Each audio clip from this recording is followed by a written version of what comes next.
Road पे पड़े मिल रहे हैं, कचरों में पड़े मिल रहे हैं, या कहीं किसी के लातों के नीचे आ रहे हैं, पैरों के नीचे आ रहे हैं। तो बस मेरा यही कहना है कि भाई झंडे लीजिए या ना लीजिए, तुम्हारी मर्जी। बस झंडा फहराने से ईमानदारी नहीं आती है किसी के अंदर। पार्टी तो बाद में है, कंट्री मेरी पहले है। क्वालिटी तो काफ़ी अब इसमें झंडों की बहुत अच्छी नहीं है, हम लोग को भी मिले उनकी क्वालिटी बहुत अच्छी नहीं है। नमस्कार, जय हिंद, जय भारत। आपका स्वागत है बोल वचन की इस वीडियो में। हम खड़े हुए इस समय लखनऊ में। भारत देश अपना आज़ादी का अमृत महोत्सव मना रहा है। 2 दिन बाद भारत का स्वतंत्रता दिवस है।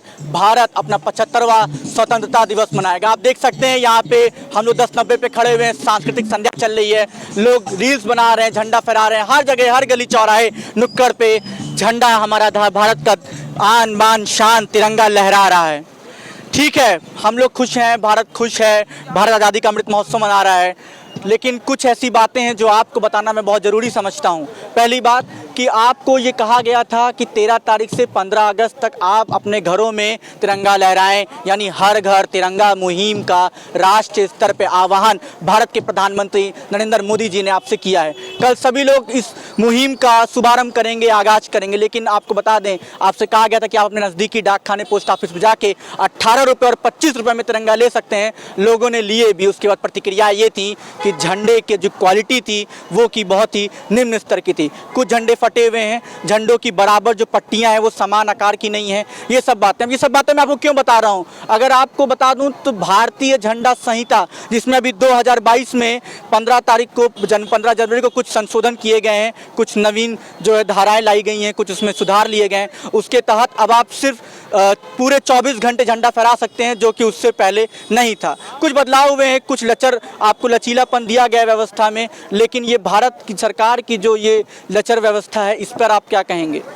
कुछ बातें और हैं लखनऊ पे जो मैंने नोटिस किया कि लोग अपने घरों में झंडा फहरा रहे हैं, अच्छी बात है। लेकिन जो पार्टी के झंडे हैं, कुछ धार्मिक झंडे हैं, वो भारत के तिरंगे से ऊपर फहर रहे हैं। तो आप अपना आत्मचिंतन करिएगा, मंथन करिएगा, ये कितना सही है, कितना गलत है, इस पर आप खुद ही। फिलहाल कुछ लोग हैं, हम इन लोगों से बात करने की कोशिश करते हैं। भाई, क्या नाम है आपका? जीतू वर्मा। हाँ, जीतू वर्मा। डरिए नहीं। ये बताइए, तिरंगा लहराएंगे अपने घर में? हाँ, यस सर। अच्छा, तो ये बताइए कि अभी जैसे कुछ लोग हैं अपने घर में, उनके पहले से तिरंगा लहर रहा है। हाँ। तो वो लोग अपने धार्मिक झंडे या किसी पार्टी के झंडे को ऊपर कर रखे हैं और तिरंगा का झंडा थोड़ा नीचे है, इस पर क्या कहना चाहिए? ये तो गलत है ना? हाँ। तो रितु जी चाहते हैं कि तिरंगे का सम्मान बना रहे, तिरंगा। हाँ। तो या तो तिरंगे झंडे को समकक्ष रखें, या तो पार्टी के झंडे को थोड़ा सा नीचे कर लें, या संगठन के धार्मिक झंडे को नीचे कर लें। हाँ, क्यों भाई साहब, क्या नाम है आपका? AP सिंह। अच्छा, AP जी, ये बताइए, नज़दीकी डाक खाने में जो है झंडा मिल रहा है, ऐसी केंद्र सरकार की मुहिम है हर घर तिरंगा, तो आप अपने नज़दीकी डाक खाने जाके तिरंगा लेने गए थे? नहीं, वहाँ डाक खाने तो नहीं गए, लेकिन मुझे ऑफिस से मिला। मैं DG जेल ऑफिस में हूँ, वहाँ से हम लोग को मिला है। जैसे कुछ लोग कह रहे हैं जो पोस्ट ऑफिस से झंडे मिल रहे हैं, उनकी जो क्वालिटी है वो बहुत ख़राब है, इसके बारे में आपका क्या कहना है? क्वालिटी तो काफ़ी अब इसमें झंडों की बहुत अच्छी नहीं है, हम लोग को भी मिले उनकी क्वालिटी बहुत अच्छी नहीं है। तो नहीं लगता है कि जो तिरंगे की गरिमा है उस पर आघात पहुँच रहा है? निश्चित रूप से कह सकते। बाकी इस मुहिम को आप किस तरह देखते हैं? ये 75 वर्ष भारतवर्ष पूरा करने जा रहा है, आज़ादी का अमृत महोत्सव मना रहा है। सिर्फ झंडा फहराने से कुछ नहीं होता, जब तक अंदर से जज्बात नहीं पैदा होगा, जब तक ईमानदारी पैदा नहीं होगी लोगों में, अच्छी तरीके से करने का नहीं पैदा होगा, तब तक कुछ नहीं हो सकता। झंडा फहराने से ईमानदारी नहीं आती है किसी के अंदर। हमने ग्राउंड पे, हम लोग अभी ग्राउंड रियलिटी और फहरा हम लोग देख रहे थे कि जो तिरंगे बंटने के लिए आए थे उसको दुकानों पे बेच दिया गया, वो तिरंगे 50 रुपए में बिक रहे हैं। ये चीज़ आपने देखी क्या? सेम वही तिरंगा? ऐसी कोई जानकारी नहीं, ऐसी कोई जानकारी। हम लोग को 30 रुपीज़ कटे हैं हम लोग के, वो सारा जो है वो आपको जो है संघ विभाग की तरफ से मिल गया विभाग की तरफ से। हाँ, और जगह भी 30 रुपए के झंडे मिल रहे हैं। क्या नाम है माता जी आपका? मधु सिंह नाम है। मधु सिंह जी, ये बताइए कि भारतीय सरकार की एक मुहिम है हर घर तिरंगा, घरों घरों में तिरंगा फहरे, तो आप नज़दीकी पोस्ट ऑफिस गई थी तिरंगा लेने? नहीं, हमने यहीं से लिया। यहीं से लेंगे? तो सुना कि पोस्ट ऑफिस में तिरंगा मिल रहा है, मालूम चला कि नहीं मिला? नहीं, हमें ना, हम वहाँ गए ना हमें मालूम चला। लोग क्या कर रहे हैं, खासकर लखनऊ में हमने देखा कि अपने घर में पहले से किसी पार्टी का या कोई धार्मिक झंडा फहरा रखे हैं, वो ऊंचाई पे फहर रहा है और तिरंगा झंडा नीचे फहर रहा है, उस पर क्या कहना चाहिए? तो वो तो गलत है। पहले हिंदुस्तान का झंडा ऊपर होना चाहिए। पार्टी तो बाद में है, कंट्री मेरी पहले है। तो पार्टी बाद में है, कंट्री पहले, ये बात है, इसका ध्यान रखें आप। क्या नाम भी आपका? राजारिन कौशल। राजाराम कौशल जी, ये बताइए कि आप जो है तिरंगा बेचते हैं यहाँ पे? जी बेचते हैं। अच्छा, तो पहले पिछले सालों की अपेक्षा इस साल बिक्री बढ़ी होगी? जी बढ़ी भी है सर, बिक्री के साथ साथ महंगाई भी बढ़ी है। महंगाई भी बढ़ी है, बिक्री बढ़ी है। महंगाई पे कभी और बात करेंगे, आज हम लोग तिरंगे बात करने आए हैं।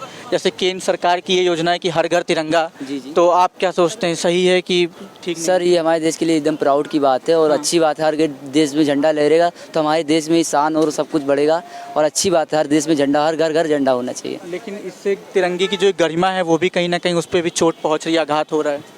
सर इसके बारे में तो नहीं कह सकते, लेकिन अच्छा, ये जो है रवि जी, एक अपील कर दीजिए लोगों से कि लोग अपने घर में जो भी अगर तिरंगा लहरा रहे तो सम्मान के साथ लहराएं, और अगर कोई धार्मिक झंडा लहरा रहे हैं तो उसको या तो नीचे कर लें या तो बराबर कर लें। जी, आप इस बात से सहमत हैं? जी। तो रवि जी भी इस बात से सहमत हैं। हमारे बीच में त्रिपुंडधारी हैं। भाई साहब, आपका नाम? शशांक मिश्रा। शशांक जी, ये बताइए कि जैसा अभी देखा होगा आपने खुद भी कि लोग अपने घरों में भारतीय तिरंगा लहरा रहे हैं, अच्छी बात है, भारत आज़ादी का अमृत महोत्सव मना रहा है। लेकिन आपको क्या लगता है कि जो पार्टी के झंडे हैं और जो धार्मिक झंडे हैं वो ऊपर है और तिरंगा नीचे है? ये कहीं कहीं ना अशिक्षा का अभाव है। ये ऐसा नहीं है कि भाई ये कोई पार्टी या राजनीतिक दल करा रहा है। वो कभी ये नहीं कहते हैं, अभी अगर सत्ता है तो सत्ता ये कभी नहीं कहती है कि धार्मिक ध्वज या अपना जो पार्टी का ध्वज उससे ऊपर रखिए। तो वो वहाँ से तो यही आता है ना कि तिरंगा का सम्मान करिए, सबसे ऊपर उन्हीं को रखिए। ये व्यक्तिगत मतलब दिक्कत है, जो भी है हाँ व्यक्तिगत जनमानस की चेतना का विषय की चेतना है। क्योंकि अशिक्षा और जो भी है ना, ये वर्षों से, मतलब आज से नहीं है, दशकों से ये प्रॉब्लम चली आ रही है कि कैसे हम जो लिटरेसी रेट ना देख ही रहे हो कितना कम है अभी तक। तो ये शिक्षा का अभाव है। इसका ये मतलब नहीं कि कोई राजनीतिक दल या कोई धार्मिक दल इसको बढ़ावा दे रहा है, ऐसा कुछ भी नहीं है। एक चीज़ और है, लोग अभी बोला गया था कि अपनी नज़दीकी पोस्ट ऑफिस से डाक खाने झंडा ले लें, वहाँ से लोगों ने झंडा लिया, वो आपने लिया? जी जी, हमने ऑर्डर किया ऑनलाइन और उसकी होम डिलीवरी होनी है हमारे हॉस्टल पे। लेकिन एक मैसेज देना चाहेंगे कि काफ़ी सारे झंडे तो हो जाएंगे। मुझे पता है 15 अगस्त तक बहुत ज़्यादा यहाँ पे ये रहेगा कि भाई देशभक्ति की भावना रहेगी, लेकिन लोगों से यही अपील है कि 16 अगस्त को ना उन झंडे को भी संभाल के रखें। ऐसा ना रोड पे पड़े मिल रहे हैं, कचरों में पड़े मिल रहे हैं, या कहीं किसी के लातों के नीचे आ रहे हैं, पैरों के नीचे आ रहे हैं। तो बस मेरा यही कहना है कि भाई झंडे लीजिए या न लीजिए, तुम्हारी मर्जी, बस उसका सम्मान करना आना चाहिए। 15 अगस्त के बाद भी, 26 जनवरी के बाद भी। 75वां वर्ष मना रहे हैं, 100वां वर्ष मनाएंगे, 125वां वर्ष मनाएंगे, 150वां, 200वां, सारे वर्ष मनाएंगे, लेकिन तिरंगे के मान सम्मान में कोई कमी नहीं आनी चाहिए।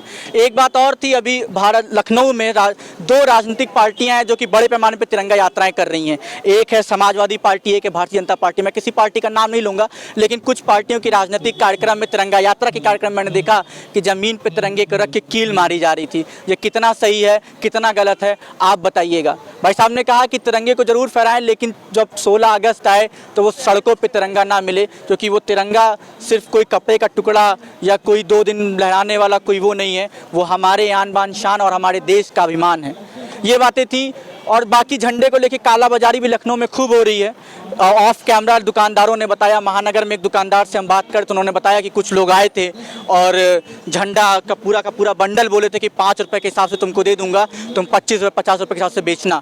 और कई जगह मैंने खुद देखा, लेकिन वो लोग कैमरे के सामने नहीं आ रहे हैं, बातें नहीं बता रहे हैं। तो 21 इस तरह की जो है मानसिकता है लोगों में। एक तरफ देश अपना इतना भव्य कार्यक्रम कर रहा है, 75वां गणतंत्र दिवस स्वतंत्रता दिवस मना रहा है, तो वहीं दूसरी तरफ ऐसी झंडे की कालाबाजारी हो रही है। इससे पहले कालाबाजारी बहुत सुनी थी, दवाइयों की, ऑक्सीजन की, इसकी उसकी, तमाम चीज़ों के, लेकिन झंडे की कालाबाजारी होगी ये कभी सोचा नहीं था, आज देख लिया। तो इन सभी बातों के साथ मैं आपसे यही निवेदन करना चाहूँगा कि भारतीय ध्वज संहिता 2022 को थोड़ा सा पढ़ लें, जान लें। ये आपके स्क्रीन पर कुछ मानक साइज आ रहे हैं, इनको देख लें। और दूसरी बात ये कि अपने घर में जो आपके पार्टियों का राष्ट्रीय ध्वज है उस राष्ट्रीय ध्वज के समकक्ष रखें, या फिर पार्टियों के झंडे और धार्मिक झंडे को उसके थोड़ा सा नीचे कर दें।